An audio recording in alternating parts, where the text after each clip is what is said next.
যোৰহাট জিলাৰ টিয়ক কলিয়াপানীস্থিত শ্ৰী শ্ৰী আউনীআটী সত্ৰৰ পূৰ্বৰ দৰে এইবাৰো ভাদ মাহৰ বিশেষ আধ্যাত্মিক আৰু সাংস্কৃতিক কাৰ্যসূচী অব্যাহত আছে।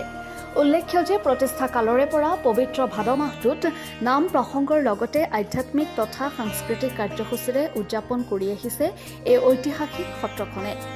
বিগত বছৰসমূহৰ দৰে এইবাৰো বিস্তৃত কাৰ্যক্ৰমণিকাৰে মাহজোৰা নাম প্ৰসংগ, ভাগৱত ব্যাখ্যা আদি অনুষ্ঠানৰ লগতে মাহজোৰা দিহানাম প্ৰতিযোগিতা অব্যাহত আছে। প্ৰতিদিনেই 4টাকৈ দলে অংশগ্ৰহণ কৰি প্ৰতিযোগিতাখনিত বৰ্তমানলৈকে 110টাৰো অধিক দলে অংশগ্ৰহণৰ কাৰণে পঞ্জীয়ন কৰিছে বুলি জানিব পৰা গৈছে। এই বৰ্ষৰ কাৰ্যসূচীৰ ভিতৰত 9 বজাত নৃত্য প্ৰসংগ,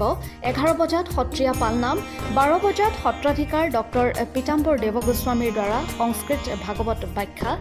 1 বজাত দিহানাম পৰিৱেশন আৰু সন্ধ্যা 6 বজাৰ পৰা 9 বজালৈকে ভাগৱত পাঠ অনুষ্ঠিত হৈছে। উল্লেখযোগ্য যে এইবাৰ বিশেষ কাৰ্যসূচীৰ ভিতৰত 25 আগষ্ট সোমবাৰে শ্ৰীমন্ত শংকৰদেৱ গুৰুজনাৰ তিৰুভাৱ তিথি উপলক্ষে দুপৰীয়া 1 বজাত শ্ৰী গুণাতীত সাংস্কৃতিক মঞ্চ শিৱসাগৰৰ দ্বাৰা শ্ৰীৰামৰ পাদুকাবৰণ ভাওনা প্ৰদৰ্শন আৰু 12 ছেপ্টেম্বৰ শুক্ৰবাৰে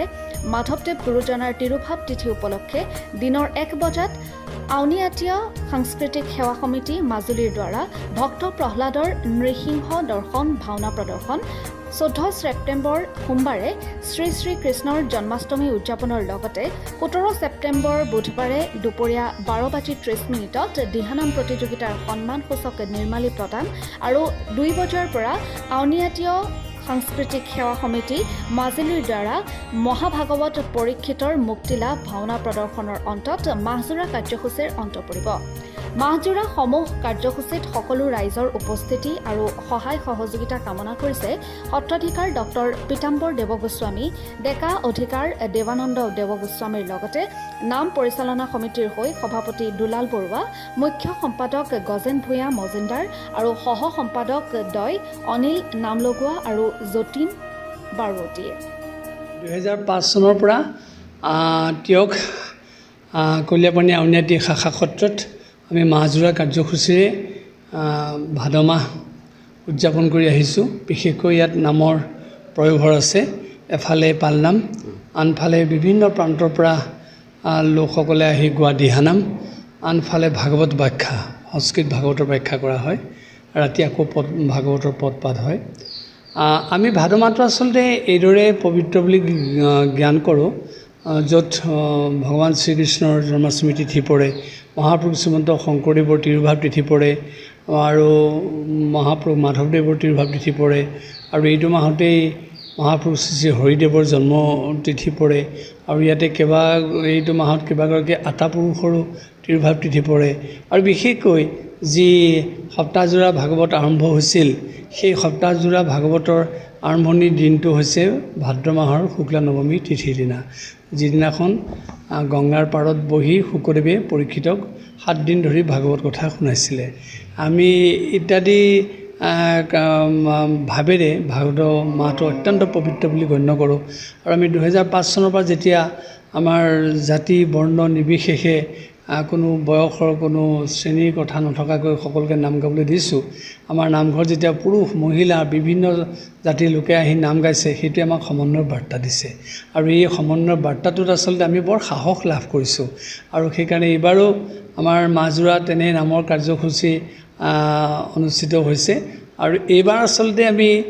ঘোষিত প্ৰতিযোগিতা নহয়, কিন্তু এমাহ দিন যিসকলে নাম গাব আমি তেওঁলোকক নিৰ্বাচন কৰি উলিয়াম। আমাৰ কোনো বিচাৰক ৰখা নাই। আমি আমাৰ সত্ৰৰ কৰ্তৃপক্ষৰ পৰা যে কোনে আটাইতকৈ শ্ৰেষ্ঠ নাম গালে তেখেতসকলক আমি স্বৰ্ণ চিল দিম,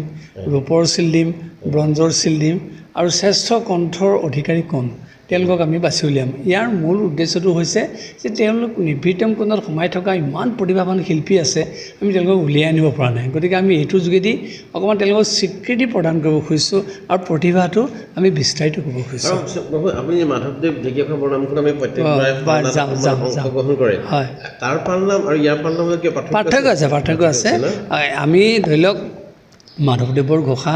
একেখিনি ঘোষাকে আমিও গাওঁ তেখেতসকলেও গায় আৰু আমাৰ সত্ৰাধিকাৰসকলে ৰচনা কৰা ঘোষাও আছে কিন্তু তেখেতসকলে 4টা পঢ়ত 4টা প্ৰসংগ কৰে পালনাম আমাৰ ইয়াত আমি একেবাৰতে গাওঁ এই যে এতিয়া এই মাত্ৰ পালনাম থৈছে এঘণ্টা সময় আমি দিনৰ ভাগত পালনাম আমি কৰোঁ কিন্তু আমাৰ মাজুলীত আকৌ এইটো এটা ডাঙৰ তাৎপৰ্য আছে কাতি মাহৰ 25 তাৰিখৰ পৰা 29 তাৰিখলৈ 5 দিন ধৰি পালনাম হয় তাত আমাৰ 3 হাতীয়ে বিশেষভাৱে পালনাম ডাকে আমি য'ত ব্ৰহ্মপাল ৰুদ্ৰপাল বিষ্ণুপাল বুলি অভিহিত কৰোঁ কিন্তু আমাৰ ইয়াত আৰু ভকতৰ সংখ্যা কম নহয় ইয়াত আমি মাত্ৰ আৰ্হি এটাহে পালন কৰোঁ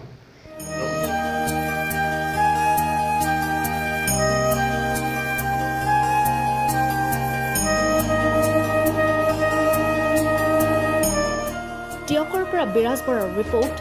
দাপোন টাইমছ।